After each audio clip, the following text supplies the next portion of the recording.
And for the Celtics, this could be a wake-up call for them. They weren't 100% healthy going into this game. Both teams weren't. Both teams were missing players in this game. The Thunder didn't have Jalen Williams.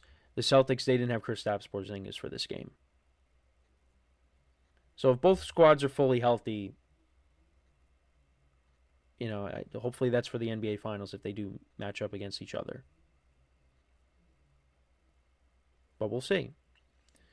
But let me know what you guys think, though, about this game, because this was a very good game. And, the Thunder basically, they were basically leading the whole game. The Celtics, I think, I'm trying to see when they, at one point when the Celtics had the lead. But, yeah, it was back and forth pretty much the whole way.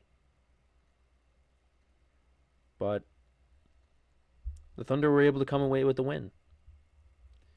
So, and that's what you're going to get if they do match up against each other in the finals. I think that could be a 7-game series. But some of the other NBA action, I did want to go back to Tuesday night because the Pacers won on a 4-point play by Tyrese Halliburton. It was inbounded to him. There was not that much time left. Chucks up a 3-point shot, knocks it down, and he was fouled on the play. And, of course, he hits the free throw. And I was watching a little bit of his interview on the Pat McAfee show yesterday. And, he was saying how when they were reviewing it, it was kind of like, I don't know what exactly they were reviewing, or why they were reviewing it. But I know that, what he was saying was basically it was like because it was taking so long. It's kind of like he was getting iced as a kicker. But he made the free throw. They ended up winning. And, the Pacers, they're going to be a team that's a problem in the playoffs. And I'm saying that just because of a guy that does follow the Knicks loosely. But right now, the Bucks and the Pacers are tied record-wise. The Bucks, I think, have the tiebreaker over the Pacers. Because I think, do they play again? Yes, they do play again. They play again on Saturday. So I think that's for the tiebreaker. So that's huge. And the Pacers also have the 76ers coming up tomorrow night. So, I would think they should win that game. But you never know. So, yeah, right now they're tied record-wise. But Saturday's a big game.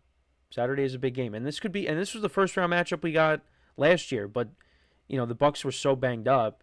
You wonder what would have happened if, both teams were healthy.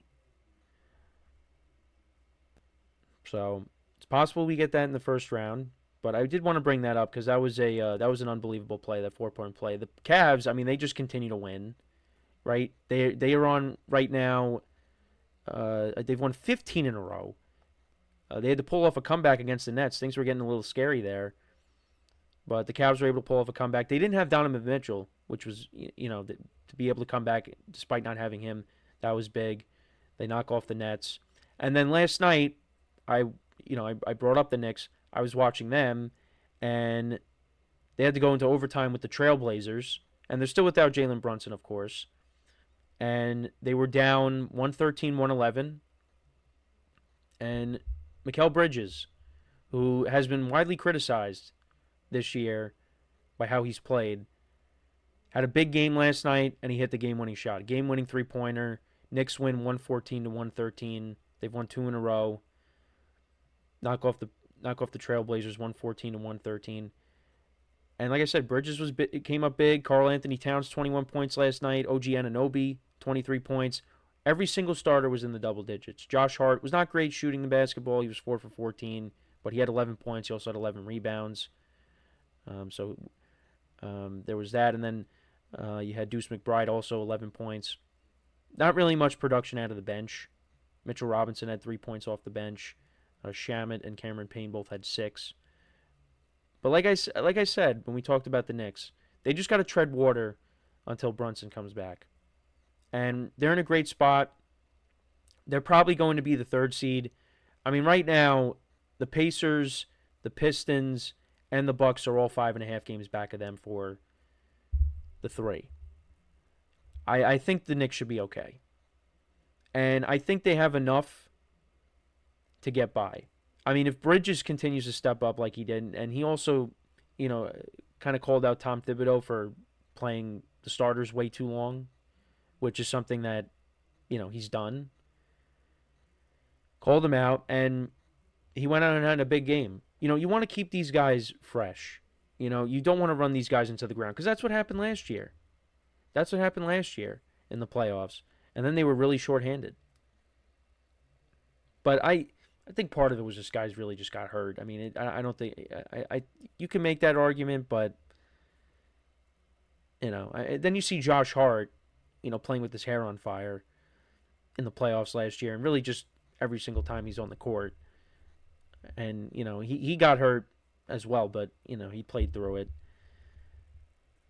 But if Bridges could step up, Karl Anthony Towns being back, OG Anunoby's had some big games of late. And obviously, I did just mention Josh Hart. But this team, without Brunson, they're not a championship team. But, they could at least get by and then just hope that he comes back, for the playoffs, which he should. So, but yeah, big win for the Knicks last night. The Timberwolves, they knocked off the Nuggets. They won 115-95.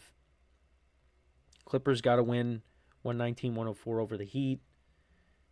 But yeah, I mean, the biggest game from yesterday was, of course, the Thunder and the Celtics. We will be getting Lakers-Bucks tonight. No LeBron. So we'll see if Luka's dealing with a little bit of an injury too, but I think he should be playing, I would imagine. But that's a big game tonight. You got Warriors-Kings as well. Magic and the Pelicans, Bulls and the Nets, Pistons and the Wizards. But yeah, the two TNT games tonight. That's what to focus on. Really, Lakers Bucks is what's to focus on. So yeah, let me know what you guys think though about a possible finals preview, the matchup between the Thunder and the Celtics last night. Some of the other NBA action that's happened recently. Let me know in the comments some of your thoughts. So before we go to break, just want to remind you guys once again to tip or donate and get your comments recognized. Make sure to hit that super chat button in the chat if you want to see me acknowledge any thought or comment you may have throughout the live broadcast. Makes the show more lively, more entertaining between myself, the host, and you guys, the viewers. We appreciate you guys' viewership each and every day, so any contribution you can make to the show means the world to us as we put out content for you guys each and every day. And also, the other way to help out the show is by going to the link at the bottom of the show segment on the ticker, GSMCPodcast.net. That is GSMCPodcast.net. So, when we come back from our next break, we will get back to NFL stuff, and we will talk about who are the top remaining free agents left on the market and where they could potentially end up. So, with that being said, stick around, and we'll be right back here on the GSMC Sports Podcast.